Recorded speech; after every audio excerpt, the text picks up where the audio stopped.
दोस्तों, मैं हूँ आरजे खुशी और आप सुन रहे हो कहानी संजय और अर्पिता की। इस कहानी में आगे क्या हुआ, आइए जानते हैं। वो हाथ में रेड वाइन का ग्लास लेकर कहाँ चली गई? क्या उसने छुपकर उसे पी लिया होगा? जैसे ही संजय के दिमाग में ये ख्याल आया, उसका चेहरा काला पड़ गया। मिस्टर संजय मित्तल, सब आपका इंतजार कर रहे हैं, गीतांजलि ने कहा। वो संजय के बराबर में ही खड़ी थी और जैसे ही उसे लगा कि वो वहाँ से जाने वाला था, उसने तुरंत उसकी बाजू पकड़ ली। हालांकि जैसे ही संजय ने उसे घूर कर देखा, उसने तुरंत अपना हाथ हटा लिया। वो डर के मारे 2 कदम पीछे हो गई। घबराहट की वजह से गीतांजलि का मुंह सूख गया। उसने पीछे मुड़कर आसपास खड़े एम्प्लॉयज को देखा। किसी को समझ नहीं आ रहा था कि क्या हुआ। जैसे ही गीतांजलि ने उनकी तरफ देखा, उसे लगा कि संजय उनके साथ ड्रिंक पीने के लिए तैयार हो गया था और तभी वो सब एक साथ हाथों में वाइन ग्लास लिए संजय की तरफ बढ़े। संजय भीड़ के बीच में फंस चुका था। पार्टी के हॉल के कोने में अपने हाथ में एक रेड वाइन का ग्लास लिए अर्पिता एक डाइनिंग टेबल के नीचे छिपकर चुपचाप वाइन का मजा ले रही थी। शराब पीने की वजह से उसका चेहरा लाल हो गया था। तभी अचानक उसका फोन बजा। फोन देखने पर उसे पता चला कि कोई मैसेज आया था। वो मैसेज जिगर सेठी ने भेजा था, जिसमें लिखा था कि जिगर को उसकी मदद की जरूरत थी और वो उसका लॉज में इंतजार कर रहा था। डिनर पार्टी में अल्कोहल पीना तो बनता है। जिगर सेठी बहुत ही प्यारा इंसान था। उसने कुछ कमरे पार्टी हॉल के ऊपर पहले से ही बुक किए हुए थे, ताकि जो एम्प्लॉयज पार्टी में ज्यादा शराब पी ले, वो लोग घर जाने से पहले ऊपर जाकर आराम कर सकते थे। पर पता नहीं ऐसा क्या जरूरी काम जिगर सेठी को था जो उसने उस समय अर्पिता को वहाँ बुलाया। आखिरकार वो छुपकर कुछ अल्कोहल पीने में कामयाब हो गई थी, क्योंकि संजय के पास उस पर नजर रखने का समय नहीं था। जैसे ही अर्पिता ने जिगर का मैसेज पढ़ा, उसने अपना वाइन ग्लास नीचे रख दिया और ऊपर की तरफ जाने लगी। मैसेज में बताई गई जगह के हिसाब से वो ऊपर गई और लॉज के बाहर खड़ी हो गई। दरवाजा आधा खुला था और वहाँ बहुत हल्की रोशनी थी। उसे पता ही नहीं चल रहा था कि कोई अंदर था या नहीं। जैसे ही वो आगे बढ़ने लगी, उसे वहाँ कुछ अजीब लगा। उसने अपना फोन निकाला और जैसे ही वो जिगर को कॉल करने लगी, किसी ने उसे पीछे से धक्का दिया। अर्पिता लड़खड़ाते हुए आगे की तरफ गिरने लगी। अगले ही पल दरवाजा बंद हो गया और दरवाजा बंद होने की आवाज के साथ ही लॉक लगने की आवाज भी आई। धक्का लगने की वजह से अर्पिता दीवार से जा टकराई थी। जैसे ही उसने खुद को संभाला और वापस दरवाजा खोलने लगी, उसने देखा कि दरवाजा खुल ही नहीं रहा था। वो पीछे मुड़ी और उसने जिगर सेठी को बिस्तर पर लेटा हुआ पाया। जिगर ने जो कोट पहले पहना हुआ था, अब वो उसके शरीर पर नहीं था। उस समय वो एक पतले कपड़े की कमीज पहने हुए था। जिगर सेठी बिस्तर पर लेटा हुआ था, पर आसपास उसका फोन कहीं नजर नहीं आ रहा था। उसे देखकर लगता था कि उसे पता ही नहीं कि क्या हुआ था। अर्पिता ने खुद को संभाला और उसे तुरंत समझ आ गया कि कोई उन दोनों को फंसाना चाहता था। वो आगे बढ़ी और अपना हाथ उठाकर उसने सीधा जिगर सेठी के चेहरे पर 2 थप्पड़ जड़ दिए। जिगर सेठी, मिस्टर जिगर सेठी, उठिए। जिगर सेठी ने कुछ ज्यादा ही शराब पी ली थी। वो काफी गहरी नींद में सो रहा था। जैसे ही उसके गाल पर थप्पड़ पड़े, वो उछलकर बैठ गया। जब उसने अर्पिता को देखा तो वो कुछ देर देखता ही रह गया।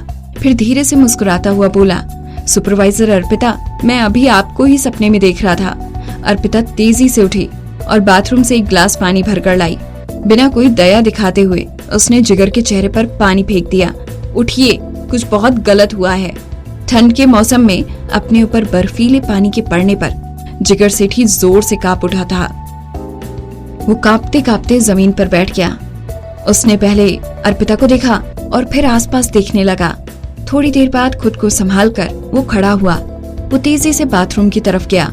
उसने अपना चेहरा पानी से धो लिया। क्या हुआ? जिगर बाथरूम पहने बाहर आया। अर्पिता ने परेशान होते हुए उसे मैसेज दिखाया जो जिगर के फोन से आया था। वो बोली, ये तो मुझे आपसे पूछना चाहिए, मैंने ये मैसेज नहीं भेजा। अर्पिता को जिगर से इसी जवाब की आशा थी।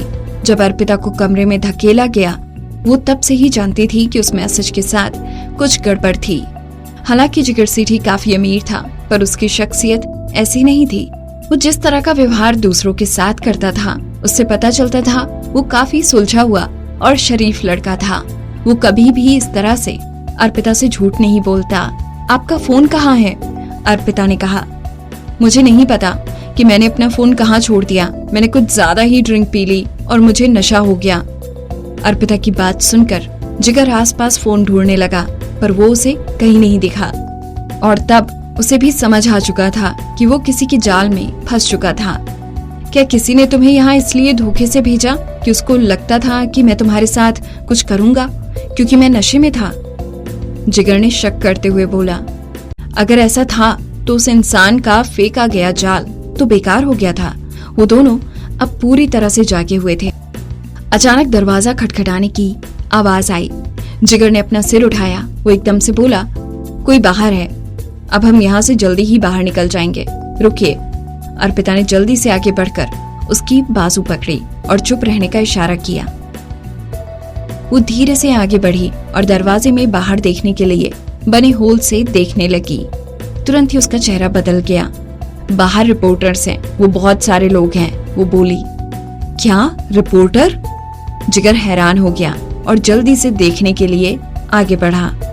इससे पहले कि वो बाहर ठीक से देख पाता, दरवाजे पर फिर से खटखटाने की आवाज हुई। वो इतनी जोर से खटखटा रहे थे कि ऐसा लगता था कि कान दर्द करने वाली उस आवाज से दरवाजा खुद ही खुल जाएगा। ये एक प्राइवेट डिनर पार्टी है तो रिपोर्टर्स यहाँ कैसे आए? और वो लोग कुछ ज्यादा ही तेज थे। जिगर थोड़ा पीछे हट गया। वो अपने हाथ मलता हुआ कमरे में घूमने लगा। फिर वो अर्पिता को देखते हुए बोला, आपको आए हुए यहाँ मुश्किल से 10 मिनट हुए हैं और हम दोनों के बीच में कुछ भी नहीं हुआ जब तक मैं ये बात सबको समझाने की कोशिश करूंगा। वो आगे कुछ नहीं बोल पाया। जरूर ये किसी की साजिश थी जो इतने कम समय में रिपोर्टर्स वहाँ पहुँच गए थे। और अगर इस समय दरवाजा खुलता तो रिपोर्टर एक लड़के और एक लड़की को एक साथ एक कमरे में देखते और किसी को इससे कुछ फर्क नहीं पड़ता कि सच में उन दोनों के बीच में कुछ हुआ भी था या नहीं। अगले दिन हर तरफ न्यूज हेडलाइंस होती। टाटा टेक्नोलॉजी के प्रेसिडेंट के बेटे जिगर सेठी ने अपनी पावर का इस्तेमाल कर एक सुपरवाइजर को अपने झांसे में फंसाकर उसका फायदा उठाया। या फिर मित्तल कॉरपोरेशन की ब्यूटी ने अपने टॉप क्लाइंट को अपनी सुंदरता के जाल में फंसाया। वो लोग अपने बचाव में कुछ भी कहते तो इसका यही मतलब होता कि रिपोर्टर्स ने सही समय पर आकर उनका मजा खराब कर दिया। वहाँ चश्मदीद गवाह और सबूत भी मिल जाते। इतना ही नहीं, उन दोनों की तस्वीरें भी खींची जाती। जिगर अपने दिमाग में ये सब सोच रहा था और कुछ नहीं बोल पा रहा था। अचानक उसके दिमाग में कुछ आया और वो तेजी से अर्पिता की तरफ बढ़ने लगा और उसके कंधे पर हाथ रखकर बोला, सुपरवाइजर अर्पिता, मेरे मन में सच में आपके लिए फीलिंग है। अगर आप भी ऐसा चाहती हैं तो मैं रिपोर्टर्स को बताना चाहूंगा कि हम दोनों एक दूसरे को डेट कर रहे हैं। इस तरह ये कोई छुपकर किया गया काम नहीं होता, बल्कि सबके सामने खुलकर बताया गया एक रिश्ता होता।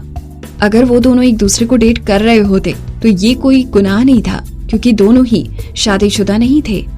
अर्पिता ये सब सुनकर हैरान थी।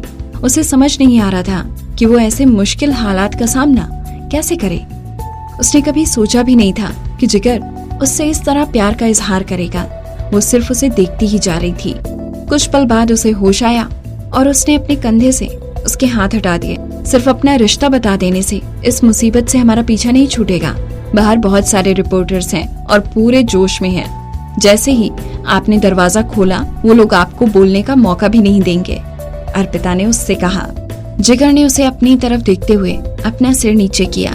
उसे जैसे ही ध्यान आया कि उसने बाथरूम पहना हुआ था, वो जल्दी से बाथरूम में गया और उसने अपने कपड़े वापस पहने। जैसे ही वो बाथरूम से बाहर आया, रिपोर्टर्स दरवाजे को धक्का देने लगे, क्योंकि केवल खटखटाने से वो नहीं खुल रहा था। कुछ पता नहीं था कि वो दरवाजा कब तक बंद रह पाता। क्या करे? आखिर इस सिचुएशन से कैसे निकलेंगे जिगर और अर्पिता? जानने के लिए सुनिए कहानी के आने वाले एपिसोड्स।